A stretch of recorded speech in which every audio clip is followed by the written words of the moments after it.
So now that we have inspected our diagnostic plots, and we see that we're not violating any of the assumptions of linear modeling, we can actually now interpret our model. So we've got our model of easting coordinates as a function of artifact type saved here to the mod1 object.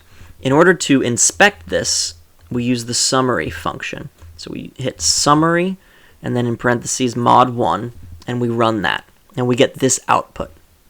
Now at the top here, it repeats the lm function that you fed it, and then it lists the kind of breakdown of what the residuals look like. But what really matters for our purposes here is under coefficients. This is where you get to the meat of what the model is doing.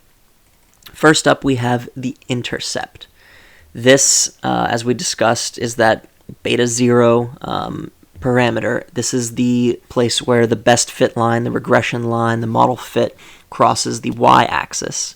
And because we are looking at data that is just two different categories of some measured variable, what R does is it picks one of those two categories and makes that the intercept. So that becomes kind of the baseline parameter estimate. And then the second group that you have, that is expressed as the next value, the slope value, which is given here as label lancelet microliths. So what we're dealing with here is the scrapers are listed as the intercept, and the lancelet microliths are listed as the slope. And the actual intercept and slope then are shown here under the estimate column. So we're looking at an intercept of 5.53 and a slope of 0.62. The cool thing about this is that it is a reflection of the mean value for each of these different categories once you understand how the model output actually works. And I'll show you this. So if we pull up, we want the mean easting value for scrapers. That's what the intercept here is reflecting. And in order to confirm that and just demonstrate to you that that is what it's showing, we can use the mean function on the BARM data that we've got, pull out the label. We want the label to be equal to scrapers. And we want to put this data.sub in brackets because we're indexing based on that. And we want only the east column, right? So now we're saying give me all of the rows of scrapers in BARM data sub and just the east column. There's all those values. And now if I run the mean function on that, it's 5.532. If we go to our model summary, look at the estimate here, 5.532. It's identical. The intercept value in this case is the mean value of the easting coordinate of scrapers. That's how this is working out. Now, the mean value, if I copy this code, of the easting coordinate for lancelet microliths, if we run that, we get 6.15.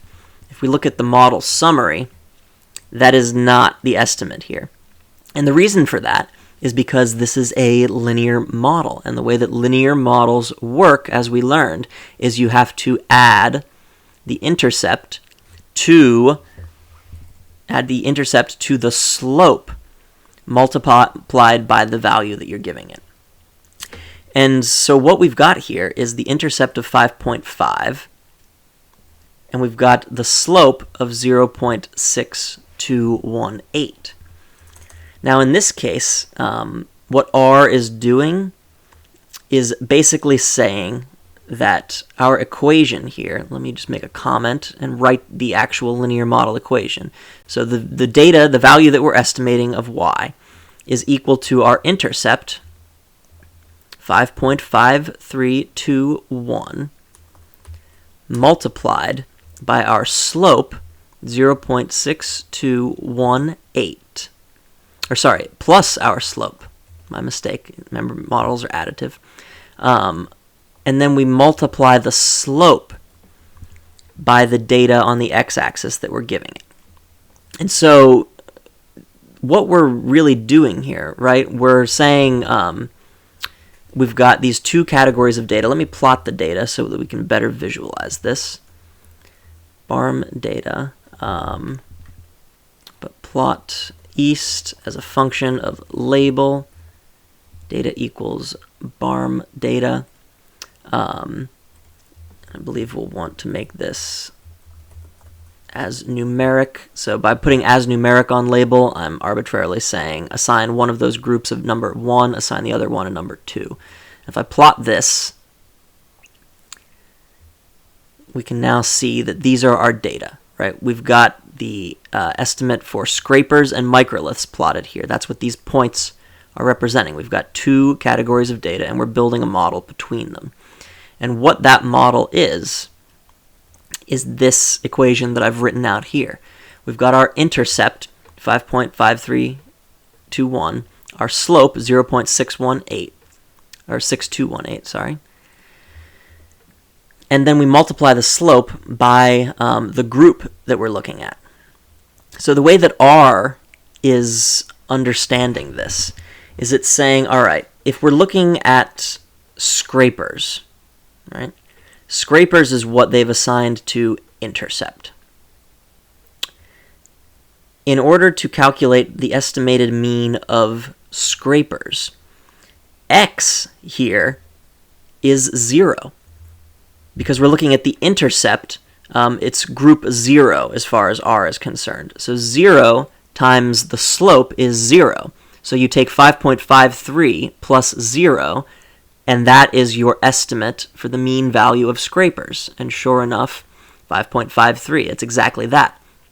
But whenever you're trying to estimate the value then of lancelet microliths, you're not multiplying by 0 anymore. You're now looking at group number 1, not group number 0. So you multiply the slope times 1, 0.62 times 1. And if we actually run that calculation, right, what is 5.5321 plus 0.6218 times 1? If we run that, we get 6.1539. Let's compare that to the mean value of lancelet microliths, 6.1539. It's the same thing, right? This model is estimating the mean value using this equation. That's how the math is working out. For just the intercept, the x becomes a 0. What you're multiplying it by, your data is 0. But then for the first group, lancelet microliths, it's a 1, so you multiply that by 1. This is a common mistake that people make in interpreting linear models. They forget to add these together. That you need to add the estimate for the intercept to your slope values when you're interpreting these data. So hopefully that is making sense to you, and that you're able to understand what exactly it is that this model is kind of doing.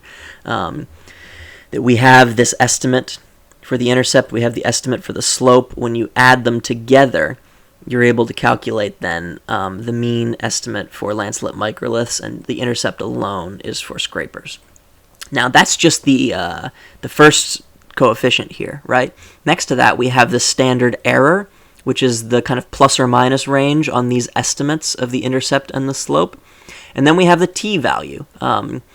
This is the value on what's called the t-distribution, which you don't need to know, but this is the distribution that the statistical test requires in order to calculate then a p-value, which is what you have here in the final column. This is the probability, right, of that t-value or greater, which is what that means. This is a p-value here. So it's important, though, to realize that what this column of p-values is doing is not quite the same as what your overall model p-value is doing in most cases. This p-value here in this column is a reflection of whether this estimate is significantly different from 0. And that's all this is saying. So in this case, 5.53 plus or minus 0.28, that's very significantly different from 0. This is the smallest p-value that R can calculate, very small number. But an estimate of 0.62 plus or minus 0.41, that's not significantly different from 0. Because of that standard error being kind of the same size as the estimate, and the estimate's not that far from 0, we're not really significantly different from 0. And this p-value here, in the case of this specific type of model, is the overall p-value of the model as well. If we go down and we look at this bottom set of data in the summary output, we've got some information about residual standard error and degrees of freedom. We'll get into some of this stuff later, but right now all I want to draw your attention to is this final p-value. This is the overall model p-value, 0.131. In this case of just 2 groups in our data, it happens to be the same as the p-value for whether the slope is significantly different from 0. Because in this type of model where the intercept, right, an x value of 0 is the same as group 1, all we need to know is whether this second group is different from the intercept, is different from 0, and we'll know whether the mean value of lanceolate microliths is significantly different from that of scrapers. It's because in this particular case, that 0 that is being calculated in this p-value is the same as the 0 value of the estimate here. And so what we can say based on this model and looking at this overall p-value is that the Easting values of lanceolate microliths are not significantly different from the Easting values of scrapers. Our test that we've just run here demonstrates to us, shows us that the probability of getting these data, if the null hypothesis were true and they're both from the same distribution, the probability of getting these data is 0.131, and that's not lower than our alpha value of 0.05, so it's not a significant result. There is no significant difference in Easting values between scrapers and lanceolate microliths.